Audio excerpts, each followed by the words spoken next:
Welcome, I'm Mystery, and today is another day of learning session. So if you want to improve your gameplay with mono white, this is the right place to be in. I am player in top mythic, and most of the time I'm at top 1000 mythic on the ladder. I mostly play best of one standard, but also other formats in constructed, and I decided to make a series on how you can improve while playing the decks. In this video I will be showcasing some examples of situations which occurred to me in my games, and I will discuss my solution and the solution afterward when I analyze the game, just to get you some insight on my thoughts and what you should know about the game situation. There is a build of mono white which I presented in my previous videos, and as I discuss in the conclusion to the video, that isn't the best build, so don't copy this deck. Don't try to find another build if you are interested to play mono white, but that's the deck what I've run, and that's the deck which will be used in our examples. So take a look. It's a Innistrad Midnight Hunt Standard.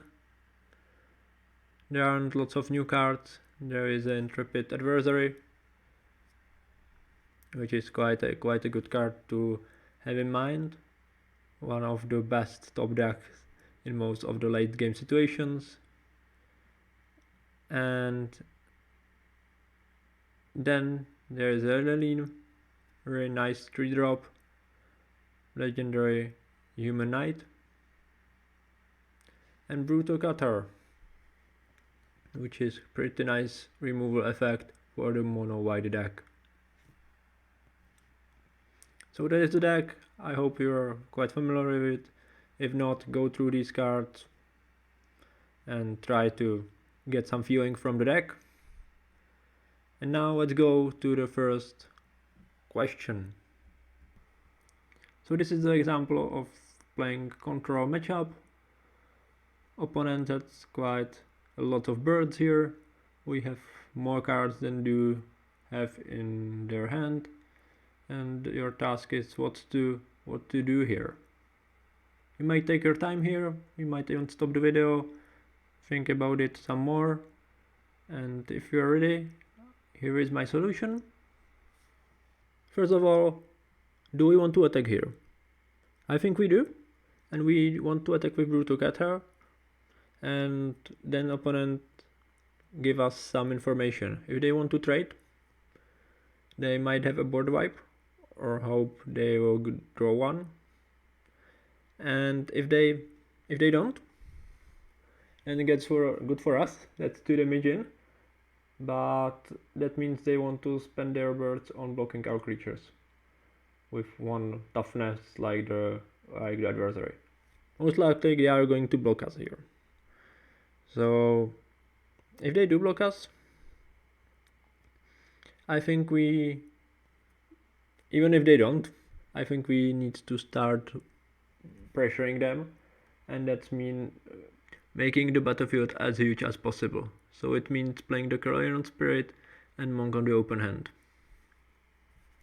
If they board bypass, there is still a Spellbinder, which can hit their hand, and that's a creature on the battlefield. There is a clue, so we won't run out of cards here.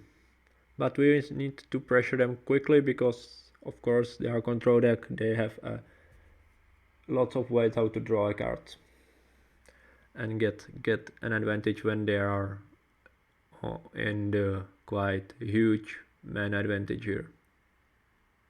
Next example, and as you might see in mono white, it's somehow a question how to start the game. So here, the task is yours, and I don't think you need much time here, so I will present my solution here. And in this case, I think it's a strange situation when we don't want to play a creature first. We have two paladin classes, we might play first one here, next turn play paladin class, and then Cold-Spell Cleric, which is going to be 2/2. In most cases, that's the right play here because the Cleric is going to have +1/+1 counter, and it's a better creature. It's not mana inefficient, we are spending our mana each turn, so that's good. And we are missing one possible point of damage, but in a trade-off that the Cold-Spell Cleric is going to be 2/2. So I think it's very worthy here to start with the Paladin class. And of course, opponent name is Counterspell, so it might become useful if you are willing to believe that your opponent's name has some impact on the game. Actually, they were playing mono white if I remember it correctly.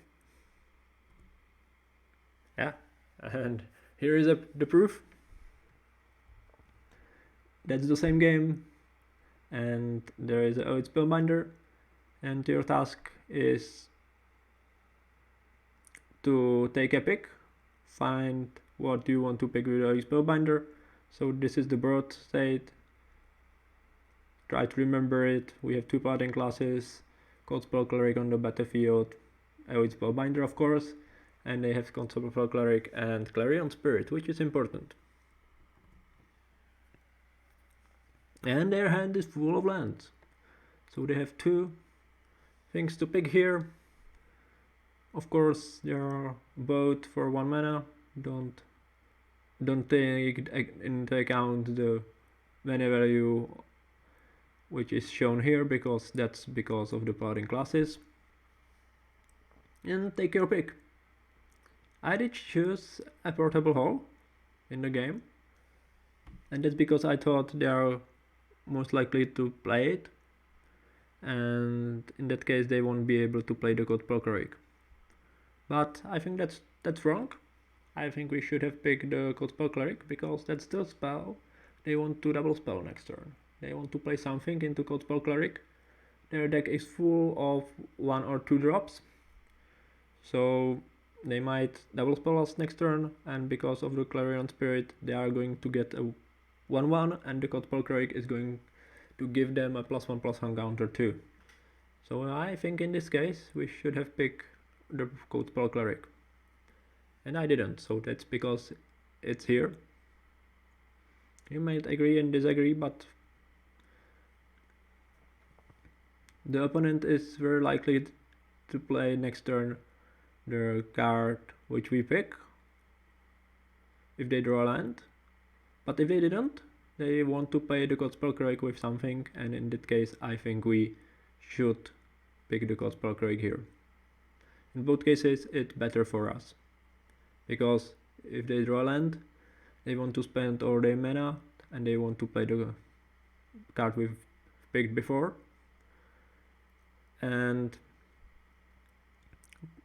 But they don't want to play Cold-Spell Cleric here. That doesn't make sense. It's 1/1 creature with no impact on the battlefield. But if they draw something, they want to play Cold-Spell Cleric because it's 2/2, or it puts +1/+1 counter somewhere, and it's worth it in that case. Again, the same game.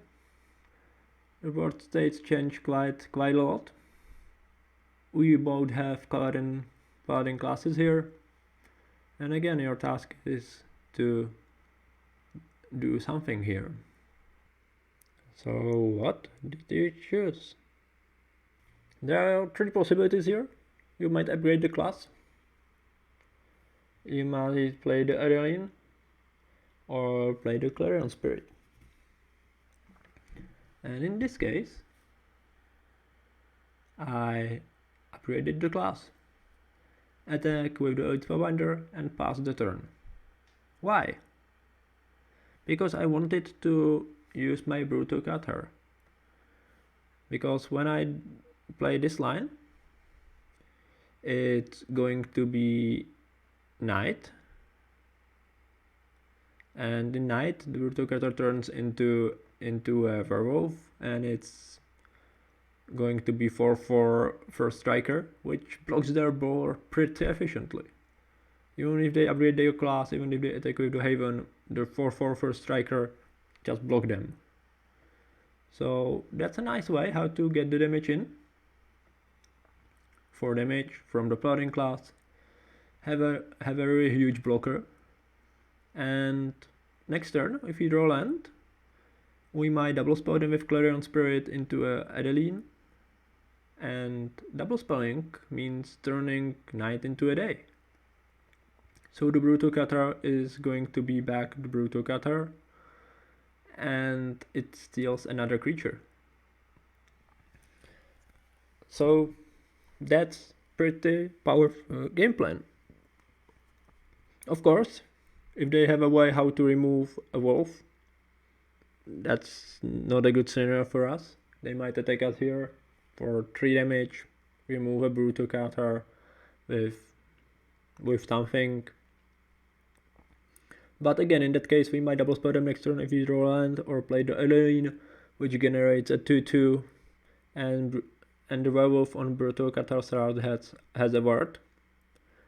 That means they are going to pay 3 lives, so they will be at 8.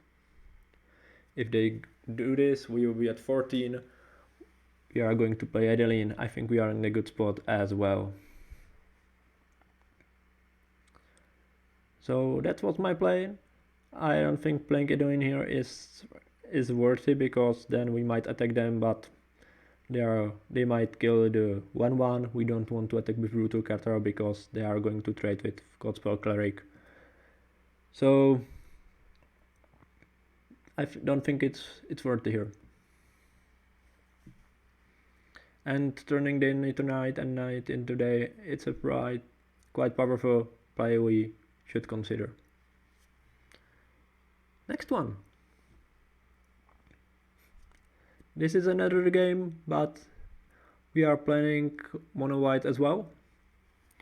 But in this case, it's a build with a Magecraft triggers. As you might see, opponent has a flashback sorcery which gives a +1/+1 counter on some creature. Maybe they are not playing the Magecraft triggers, just they want to double spell each and every turn. Makes sense as well. But what should we do here? So take your time, think about it, and here is my solution. As you might see, the opponent is at 5 life, we are at 17, so no need to stay passive. We want to attack them. We definitely want to attack them with Elite Spellbinder, because they are somehow forced to block here with the Spirit. They don't want to lose their life. And I think we should attack with the Haven here. Why? So first of all, what are their possible blocks? They can block the Haven with the Spirit. That's nonsense. They need the Spirit to block the Elite Spellbinder, otherwise it will kill them in next turn in the air. So that's not possibility. So jumping with the Monk doesn't make sense. So they will trade with the Haven with the Clarion Spirit or the Usher. And I think both of these trades are good for us. Why? Because both of these creatures gives them some value. The Clarion Spirit gives them a flyer. If they draw something playable, they are going to make a 1/1 flyer, which of course is very important for them. And Usher might attack us and create a 1/1. So both of these gives them some value. If they draw only land or if they draw playables, they might use both of these. So trading our Haven for that, it's really good. And if they do trade, we can't play the Clarion Spirit, but that's not a huge problem. We want to hold it in our hand and double spell them. Because if we do, we have huge army of flyers and they are in some trouble. So yeah, be aggressive here, because their creature provides a value. If Yeah, and in this case, it was a game-winning move because they didn't block. So quite a lucky game. What to do here? We are playing some Izzet combination. It might be dragons, it might be something else. We have the Asher on the battlefield. What's your turn? You might of course take your time, but in this situation I think it's pretty straightforward. And there are two possibilities here, real. We don't want to play monk here because that's not mana efficient, so we want to create a 1-1 with the Asher or play the adversary. And what was your choice and why? My choice was that I want to pressure them and I want to play the adversary here. It's 5 attack on the battlefield. We are going to attack them here. I think it's a situation they need to address and need to solve. Of course, there might be some board wipe, some removals, but we somehow need to go through them. We can't have Asher and create a 1-1 and attack them for 2 and then next turn attack them for 3 damage. That's too slow. We need some pressure, and that pressure is in the adversary. That's the same game. They didn't remove anything, and here it's up to you. Just try to solve the situation and plan your turn. And here's my solution. In this case, I think it's really important to play the Guardian of Fate. So we want to play our land, then we want to attack them. They might react to something. They might try to kill the adversary or anything.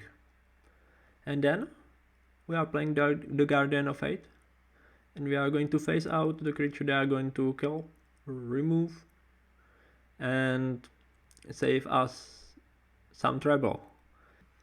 And if they do nothing, we are going to hold the Guardian of Fate, waiting for the board wipe to occur, and then save our 2 creatures for the value of 1 and remain on the battlefield. And if they spend their turn playing nothing, then we are going to play the Guardian of Fate and the end of their end step and pressure them some more. We have the Faceless Haven, really no need to stay back.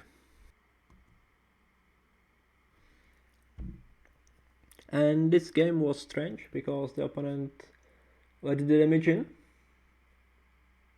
and they divided by 0 the Asher at the beginning of our end step. So they thought, yeah, they have nothing to play, but we feed you, and we've played the Guardian of the Fate, pays out both of our creatures here because they already dealt the damage this turn, and pressure our opponent some more the next turn. And here is a control matchup, and I find out this game really interesting, and there is a lot of to learn from this game, so there will be multiple examples from the game, and this time just think about what you would do in this position. And here is my solution. First of all, do we want to attack them? And the answer is yes, we do, but only with Godspell Cleric. And why? Why is important here? Because the adversary is one of our best creature when we look at the attacking power. We don't want to trade it here. There is no reason for trading. The worst which can happen to us is if they board wipe us, they'll kill our creatures. And if they do such thing, that the professor is going to die, the adversary is going to die. So that's the same effect as if we do attack here. So it means we don't need to attack. We need to keep both creatures on the battlefield, wait until they're going to trade the professor for something else, and then we might attack with the adversary and get the damage in. So attacking with Cold Spell Cleric, they might or might not block, and then I think it's time to play Elite Spellbinder. And that's important why. The Elite Spellbinder is a flyer. It goes around the Professors of Symbology. So that's 3 damage and some threat for our opponents to deal with. We can also see what's in their hand, which is pretty important. Make something costs 2 more. And then we might decide to do something more next turn. Maybe remove some of their blockers. If they trade this turn, we might remove Skyclave Operation, the Professor of Symbology next turn, and get in with the adversary.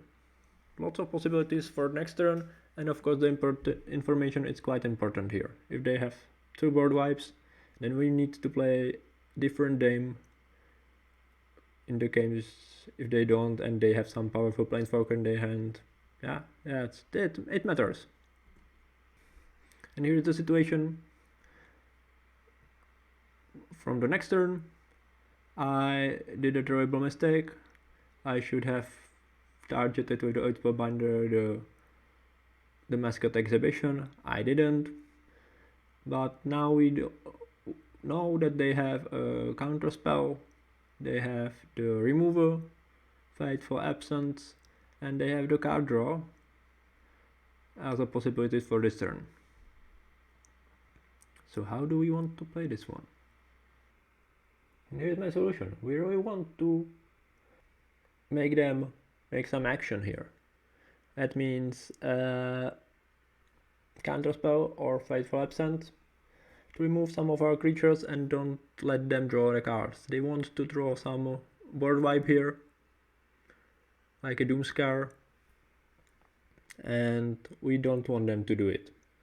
So I think there is quite nice play with Monk of the Open Hand into Intrepid Adversary, putting some more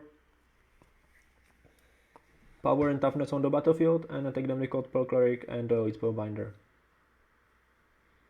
You might play the Monk into Cold Spell Cleric, but you don't spend your mana efficiently, so I don't think that's a good play here. Just try to spend your mana.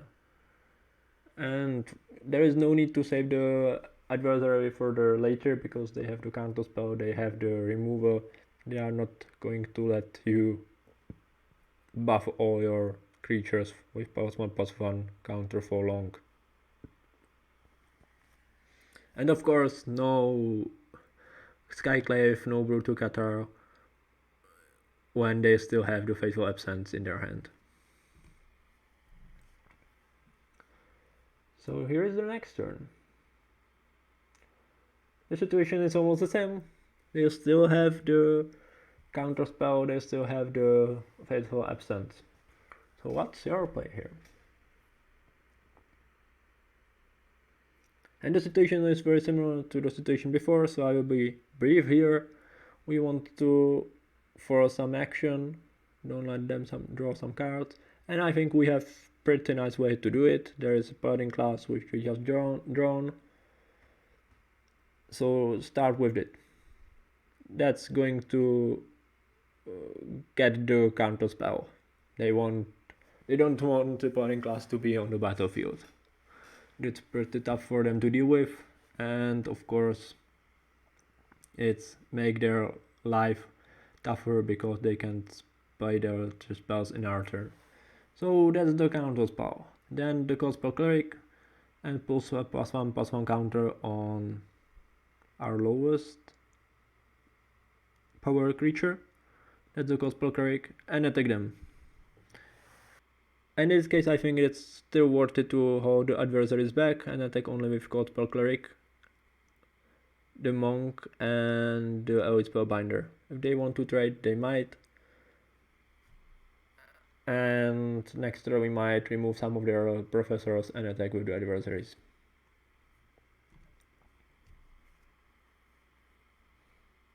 And a few turns later, they managed to trade some creatures and they played the mascot exhibition, which I didn't make more expensive with the Elite Spellbinder. That was my mistake.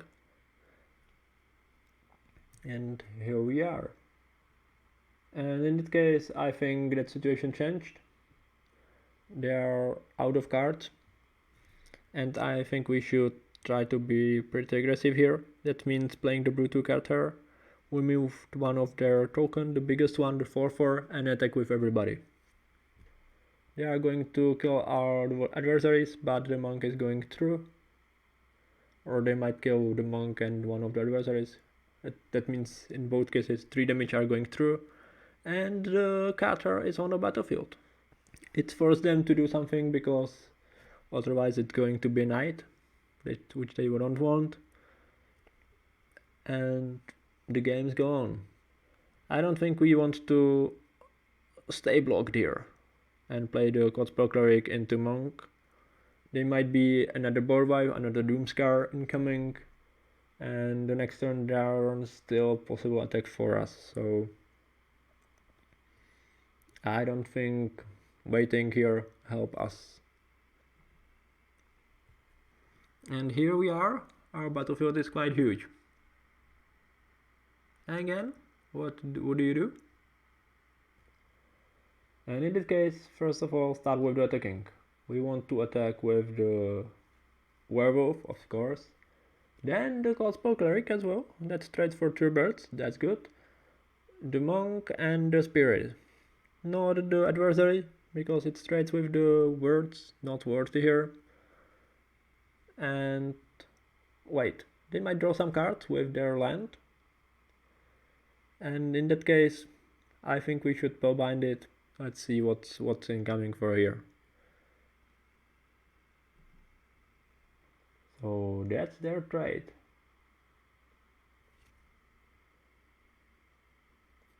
And they also use the Faithful Absence to remove the werewolf, and they spend 3 lives on it. Might have changed the situation. What's our plan here? So according to what we've just seen, they are feeling pretty good here. So did they draw a board wipe? Or do you want to save our Oisper binder here and just draw 2 cards with the clues? And the answer is, I don't think so. I think we should pressure them here and play the Oisper binder. Why is it? Because as we've seen in this game, they have lots of 1/1 removal, Faithful Absence. If they have one of these, then if we draw 2 cards, then we can do nothing next turn. They might also have some 1/1s, like birds or humans, which these decks are playing for 2 mana. So let's try to pressure them some more. We need to present lethal attack next turn and just take the chances. They might have board wipe. In that case, they will spend their time board wiping us. We will draw something next turn and we might still play it. And what to do now? What's your read in this situation?